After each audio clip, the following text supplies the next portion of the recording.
Olivia, that's all you get. You owe me $700 for the dumplings. At Karen's birthday celebration, a gathering I had never been invited to before, that's what Lily told me. In front of me, there was just a single dumpling. Pointing at it as if feeding a pet, Lily said with a laugh, "Here you go!" Karen, the elementary schooler, seemed to be in on the joke too, laughing at me. Mother and daughter, both mocking me with the same demonic grin, completely extinguished any affection I had for my granddaughter. "I've had enough. I'll just pay the bill and head home," I said, standing up. Lily, still smiling, waved me off dismissively, disappointed in Jack, who wouldn't even meet my eyes. If they wanted to celebrate with just their immediate family of 3, that's fine by me. I was willing to pay, but with that attitude, any desire to celebrate had long since vanished. No matter what they say, I'm never getting involved again, I thought irritably as I went to settle the bill. Then someone tapped my shoulder. Hearing her words, I decided to get back at Lily and her family. I'm Olivia. This year, I turned 65. Blessed with children, I've led a normal life. Though my husband was always focused on his work and not much of a talker, I believed we had a good relationship. I thought my life was without major upheaval, but there was one thing that troubled me. It was Lily, my eldest son's wife. I understand that it's common for wives and mothers-in-law to not get along. However, Lily's attitude of treating me as an enemy just for being the mother-in-law was causing me trouble. "Olivia, you're always free at home, right? Let me do you a favor and take care of your cute grandchild." "Lily, I have plans today. I told you I can't do last-minute favors, remember?" "I never heard that.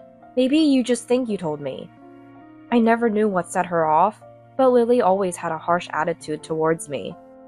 She'd call suddenly or come over unannounced, dumping tasks on me without caring about my plans. Even if I helped, she'd never thank me, saying, "A parent should naturally do that much." But if I refused, she'd condemn me as some terrible villain. Lately, I've been finding excuses not to comply with her demands.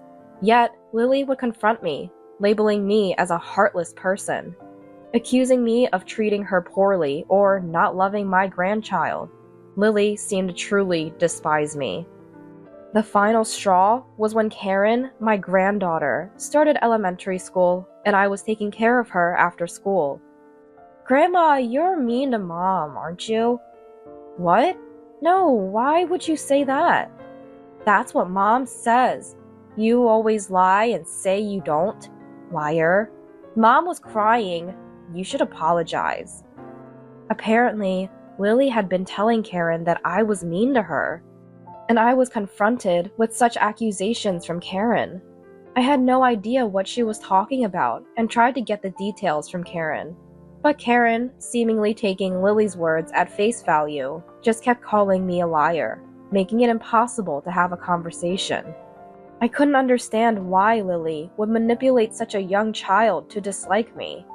With no idea what to do or what was even happening, I was at my wit's end. When I talked to my husband, his response was just, "She's a child. She probably doesn't understand yet." He didn't seem too concerned. Consulting my eldest son, Jack, was no better. His cold reply was, "Handle your own problems. Probably just tense around the mother-in-law, worrying about being ordered around because she's the wife." I would never do that. It's unbearable being targeted with such hostility. "So what am I supposed to say? Should I tell her to be nicer to Mom? If I do that, it'll look like I'm siding with Mom, and things will become even more strained between us." It's not about taking sides. If she dislikes me, I want to know why. If she wants nothing to do with me, she should keep her distance.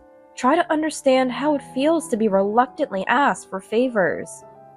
"She's the mother of your beautiful grandchild, Mom. Can't you just compromise a little?" Jack's policy of non-intervention always seemed to side with Lily. No matter how much I pleaded, it felt like he was just brushing me off, telling me to endure it. At times, I couldn't help but vent to my close friends about these issues. Yet, their responses were always something like, "That's how sons' wives are." and I continued to struggle without finding a solution. Even when advised to keep my distance, it was always Lily who initiated contact. Whether I listened to her calmly or subtly rejected her, I found myself at a loss dealing with an unsatisfied Lily. During this time, I was informed by Lily about celebrating Karen's 10th birthday at a famous Chinese restaurant. Despite sending gifts for every celebration, including birthdays, I had never received a word of thanks from my eldest son's family. Instead, I was met with remarks like, "Olivia, you have no taste. It's better if you just give us cash." Naturally, I had never been invited to any of their celebration gatherings. After being told not to interfere with family events, I had refrained from getting involved. Karen's birthday celebration is at her favorite Chinese restaurant. You're coming too, right, Olivia? May I ask why you're inviting me this time? You're Karen's grandmother. It's not strange for you to come, right? Despite the usual attitude from Lily, her words made me suspect something unpleasant. Still, if I didn't go, I would surely be blamed for not attending my granddaughter's birthday. After much thought, I decided to attend the celebration. Although I had a bad feeling, part of me hoped that maybe they were trying to mend our relationship. If my suspicions turned out to be true, I would stop involving myself with them. With that thought, I went to the Chinese restaurant on the appointed day. But as expected, my faint hope was immediately betrayed. Lily and her family, waiting for me, looked at me and sneered with malice. "Look, there's shark fin soup, Karen's favorite. Since Grandma is paying today, let's eat a lot." What? Yay! When I expressed my surprise, Lily burst out laughing, as if she was greatly enjoying herself. Initially, I had thought that it wouldn't be a problem to pay for the meal, considering it was to celebrate Karen's 10th birthday. However, Lily's declaration, as if it was a given even before I offered, took me by surprise. "You're not planning to eat without paying, are you, Olivia? How brazen." "I never had such intention, but you could have at least mentioned the cost beforehand." "What? I told you in advance. Don't blame others for your forgetfulness. It's true what they say about memory loss and old age." The usual exchange of sarcasm made me realize that what I had hoped for was never going to happen. I decided to eat quickly and leave. As I was about to enjoy the delicious-looking dishes laid out before me, something happened. "Hey, what do you think you're doing?" "What do you mean? I'm just trying to eat." As I reached for one of the expensive-looking dishes, Lily slapped my hand away.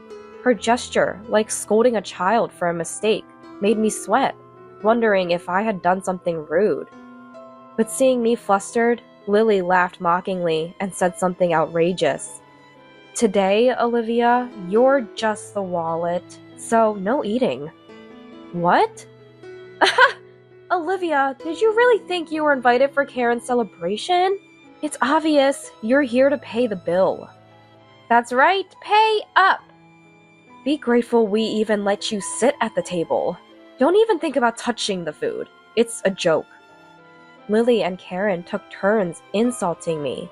Seeing this, Jack turned his face away from me and said nothing. In a situation with no allies, I felt as if my heart was being squeezed. I sighed, unable to find a solution to the relentless harassment. Feeling sick, I even started to think about just going home. Then, as if struck by an idea, Lily dropped a single dumpling onto my empty plate. "Well, can't be helped. I guess you can eat that much." "Huh? Mom, a single dumpling?" "Olivia, that's all for you. You owe $700 for that dumpling." "Grandma, that's so lame."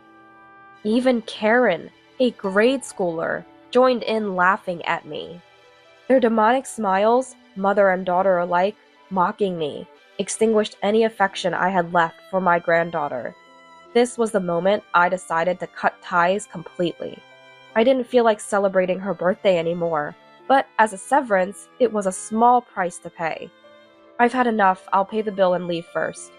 "What? You're leaving already? Thanks for the meal. Please just leave me alone from now on." I was disappointed in Jack, who wouldn't even make eye contact until the end. No matter what was said, Jack wouldn't reprimand Lily or even Karen. Trying to contain my intense anger, I went to pay the bill. As I approached the cash register, the flustered owner appeared. "Dear customer, I'm sorry, but the course meal is still ongoing. Could you please wait a little longer? I'm sorry, but I need to leave now. Can I just pay the bill first?" "Didn't you like the food?" "No, the dumpling was delicious." "Just the dumpling? Was there something in the other dishes you didn't like?" Apparently, Lily had reserved a course meal, and the owner was puzzled why I was leaving halfway through, so he approached me. Wondering how to explain the situation and feeling foolish to cover for my eldest son's family, I blurted out, "I'm apparently just the wallet." Then someone tapped my shoulder from behind. It was Mary, a friend who had listened to my complaints before. "I saw everything just now. It's much worse than what you told me."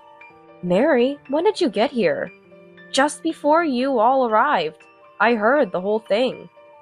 As it happened, Mary was at the same restaurant with her colleagues from work. She happened to see the way my eldest son's family was treating me and hurried to talk to me as I was heading to the register. Seemingly more outraged than me at my son's family's behavior, Mary said, "You don't need to pay," and stopped my hand. "Listen, Olivia, even if it's your grandchild, that behavior is not normal. At her age, she should know better than to treat family that way." But no matter what I say, nobody listens to me, not even my son Jack. "So you're just gonna let them walk all over you?" Mary's words made me realize something. Looking back, my eldest son's family, unconcerned about me, was happily chatting and enjoying their meal. They probably don't even consider me as family anymore. Jack glanced at me for a moment, but quickly averted his eyes as soon as we made eye contact. Seeing such a pitiful attitude, I felt like the person sitting there was not my son. If they don't understand words, then show them with actions. I'll help you. "Thank you, Mary. Can I ask for a little help?" Encouraged by Mary, I felt like I had finally found an ally. The owner, sensing the uneasy situation, nodded at me as if to say he was on my side. "I'm sorry, but I only ate one dumpling." "Understood. Let's do this." Based on our explanation and the owner's decision, I only had to pay for the one dumpling I ate. It felt awkward to put out just a few bills, but the owner smiled, processed the payment, and handed me the receipt. "The rest of the bill will be paid by those who ate. No worries." "Thank you very much." In a situation with no allies, I found unexpected salvation in the kind restaurant owner and my friend. Internally, I felt that this alone was a good enough punishment for them. But after receiving advice from Mary, I wasn't planning to let their divine retribution end there. "I'm sorry, and thank you so much for today." "It's alright. From now on, if they treat you badly, speak up firmly, okay?" "Yes, thank you. Actually, I have another favor to ask, if that's okay." I thanked Mary and made a request before watching her return to the restaurant. Then I headed home, ready to deliver a final blow to my eldest son's family. The next day, when my doorbell rang, I was sure it was Lily. I had anticipated that she would come to complain about the payment from yesterday. Sure enough, the monitor showed Lily glaring at the camera with a furious expression, and I went to the door. "What do you mean, Olivia? Not paying for yesterday's food and drinks? What kind of reasoning is that?" "Food and drinks? What are you talking about?" "Don't play dumb. It's about Karen's birthday party yesterday." "That's right! You should at least pay up!" Karen, who came with Lily, was also glaring at me. As the restaurant owner had said, my son's family had to pay for themselves and were in a panic. They hadn't brought their wallets, expecting me to pay. Jack had to run to an ATM at a grocery store. and they were quite embarrassed. Karen, showing her anger, furrowed her brow and yelled at me. Her expression was hardly one you'd direct at a family member. I sighed lightly before facing Lily to talk. I only ate one dumpling yesterday, so I only paid for what I ate. The dumpling cost $700, remember? Oh, maybe you didn't hear it because of your age. With such rude attitudes from a wife and granddaughter, I didn't feel like paying anymore. As I retorted, they became even more heated and started verbally abusing me. What kind of attitude is that? Just because you're Karen's grandmother, do you think you can do anything you want? I don't want a grandma like you. Don't act so high and mighty. Ignoring their own behavior, Lily pointed fingers at me as if I were some kind of villain. Karen, too, acted as though she was a hero delivering justice to evil. Was there really a reason I had to be yelled at like this? I couldn't help but ask out loud, and an astonishing response came back. Hey, why do I have to be treated like this? What don't you like about me? What have I done? You haven't done anything. You know, wives just don't like their mother-in-laws. What do you mean? Just that. This time I thought I'd make you useful as a wallet since I was angry. Stunned by Lily's unexpected words, I was speechless. Then, before I could signal, the door to the next room opened. Mary entered the living room. The moment they saw Mary's face, the two were speechless, their mouths agape. Listening to you all this time? Is that how you treat my friend? What? Miss? Why are you here? Karen was the most flustered by Mary's sudden appearance. That's understandable. Mary still works as a language teacher in a certain classroom and is also the teacher of the language class that Karen attends. When I had spoken to Mary, the situation was so different from Karen's behavior in class that she had trouble believing me. But after yesterday's incident, Mary had become my ally and came to my house today. When Karen said she wished I was her real grandmother, I was so happy. Don't be deceived, miss. This woman made my mom cry before. My friend wouldn't do that. Besides, you just said Mom wasn't mistreated, right? What? But, Mom, Grandma was mean to you, right? Karen seemed to have believed everything Lily told her about me without hearing the details. Lily, apparently not expecting to be overheard, looked panicked. She became visibly nervous, glancing at Karen with a troubled expression. Seeing her mother's behavior, Karen's face rapidly paled. I was speechless at Lily's inability to come up with a better excuse for her actions. Miss, please listen to our side too. Just because she's your friend, it doesn't mean you should take Olivia's side. But I am listening. You just said she wasn't mistreated, didn't you? Well, I couldn't just stay silent when accused like that. Lily, always quick with words, tried to make excuses and win Mary over. But Mary was judging based on the behavior she had witnessed, not on Lily's unsubstantiated claims.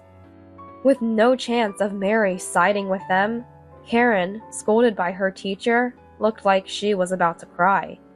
Only giving one dumpling and then expecting $700 in payment? That's no way to treat family, is it? But it was my birthday, so it's only natural for Grandma to pay. That's what Mom said. Considering your attitude earlier, those kinds of words wouldn't come out unless you really looked down on someone. You usually speak to your grandmother like that, don't you? Apparently, Karen was very fond of Mary and had never shown the same behavior towards me. Shocked by her favorite teacher's words, Karen seemed deeply affected. Seeing Karen's reaction, Lily, while still glaring at me, was at a loss for words. Complaining to the teacher. How sneaky of you. It wasn't a complaint. I just happened to see what was going on. Well, I won't forgive you. Olivia, don't think you can see your granddaughter again. Fine by me. I'd like to ask the same. Don't involve me anymore. When I retorted, Lily left, pulling Karen's hand and looking resentful. As I watched them leave, I finally let out a sigh of relief. Seeing this, Mary patted my back. After all that, they won't be able to act so arrogantly anymore. Thank you, Mary. Sorry for always relying on you. It's fine, Olivia. They wouldn't listen to you, right? With that attitude, it's no wonder. Mary's cheerful demeanor saved me, and I was able to cut ties with Lily and her family. It's a shame I couldn't say anything to Jack, but I don't expect to hear anything more from Lily. Seeing the usually confident Lily taken aback cleared the frustration I had been carrying. Afterward, apparently Lily and Karen got into an argument because Lily had lied to Karen about me, leading to, "Mom made the teacher dislike me."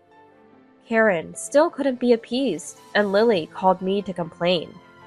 Explain the situation to Mary. Is it okay for Karen to stop going to her language class? What's there to explain? Mary saw everything for herself. What more is there to say? If you admit to harassing me, then my story won't be a lie. You could at least agree with me on that. No way. That's your responsibility. You should sincerely apologize to Karen. Lily called me several times, but since she told me to stay away, I stopped answering. Jack also called, confused about which side to take between Lily and Karen. Disgusted with his indecisive attitude, I echoed the words once said to me, "Handle your own problems." Karen continues to attend Mary's class and has become much quieter since being scolded that day. Well, she was too energetic before, so maybe this is just right for her now, as a sign of reflection. I hope so. Don't worry about it, Olivia. As a teacher, I'll keep an eye on her. Thank you. I owe you so much, Mary. Don't mention it. We're friends, after all. Mary said this nonchalantly. Please, don't worry about it.